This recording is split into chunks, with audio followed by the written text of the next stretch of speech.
Welcome back to Fox 43 AM Live. Joining us now from this weekend's Menards NHRA Nationals presented by Pet Armor is driver Buddy Hull. Good morning. Good morning. Thanks for having me on.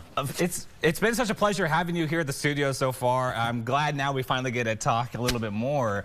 To start out, just tell us what you're driving this weekend and what you do really, because it's such a fascinating thing. There's so many different kind of variables in racing. I know we've talked in the past about just the different cars and what's all going on. Give me the details. Yeah, so I drive a NHRA Top Fuel dragster.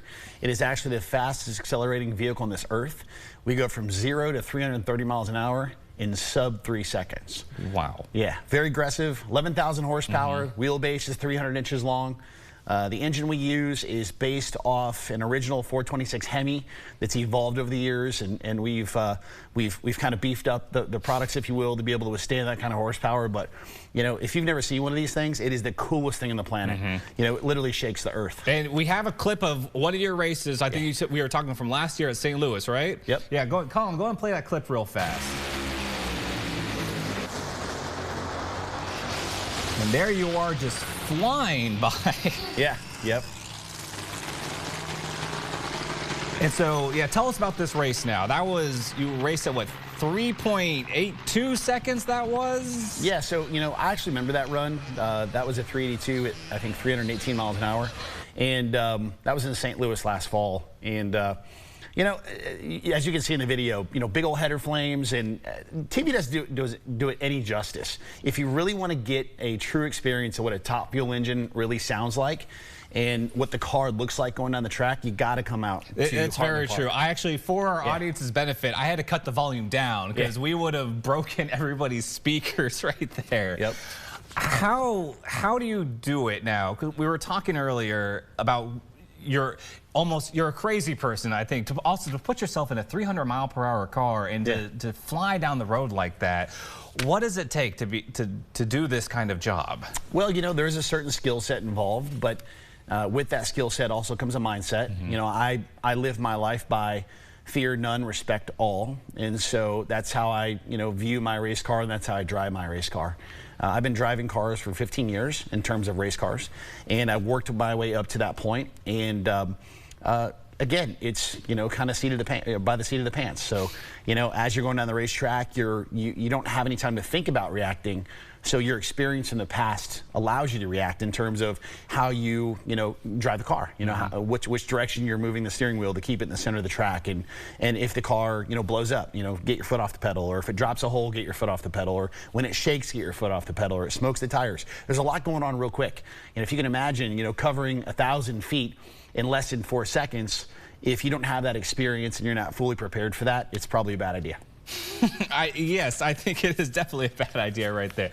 So we were talking earlier, you jumped into bullfighting like a year or so ago. Yeah. What is more terrifying now, being in an arena with a bull or being on that racetrack for 300 miles per hour for 3 secons? Well, I believe I'm a better race car driver than bullfighter. We'll start there. So, yeah, I got a call last year from one of my buddies, and we, in the build up to the Texas Stampede of Speed, which is the NHRA Fall Nationals down in Texas, I was invited to work with the Professional Bullfighters Association, if you will, and they brought me in for a day, and they trained me how to fight a bull, and I actually took a bull. There's some videos on YouTube and on the internet of it. And so, again, you know, fear none, respect all, and that's the approach I took. They had many celebrity guests in the past that had went through the training and prepared to fight a bull, and not one of them did it. I was the only guy that actually took the bull. It's very brave of you right there. Yeah.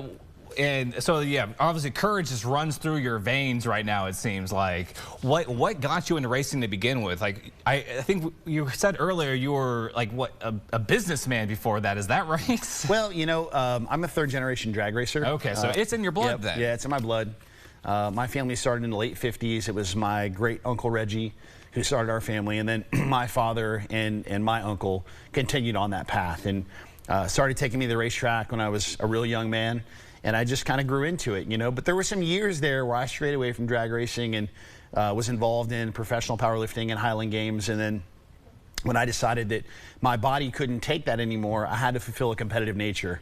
And I immediately said, well, there's only one other thing I really know, and it's not darts, it's not pool, and it's not anything like that, but it's drag racing. So I gave my dad a call and I said, hey, do you think I can drive one of these things? He said, probably not. And I said, great, I'm going to buy one.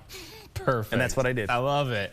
And so this weekend, what's your kind of goals for this weekend? I'm assuming it's win everything, right?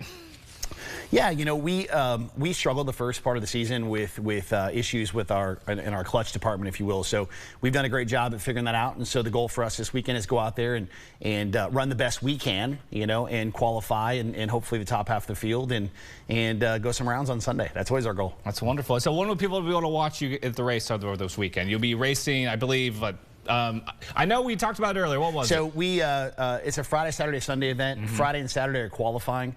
Nitro qualifying is Friday evening. If you're watching and you want to really get the whole entire gamut of what's happening out there, come around, 3 or 4 o'clock, work your way around the pit area. Nitro qualifying starts at 8 p.m. You don't want to miss that. And then on Saturday, we qualify in the afternoon, and on Sunday morning, it's race day. So come out to Heartland Park, Topeka. You won't regret it. It's money well spent, and it's the most American thing on this planet. You will not regret it. Come out and see Buddy over here in the Renegade. It's gonna be a great show. Yeah, stop by and see me, please. All right, Buddy, thank you so much for joining us today. This has been an absolute pleasure. Thank you. And again, everyone, be sure to check out Buddy and all the other drivers this weekend at the Heartland Motorsports Park, and follow Buddy at buddyholeracing.com.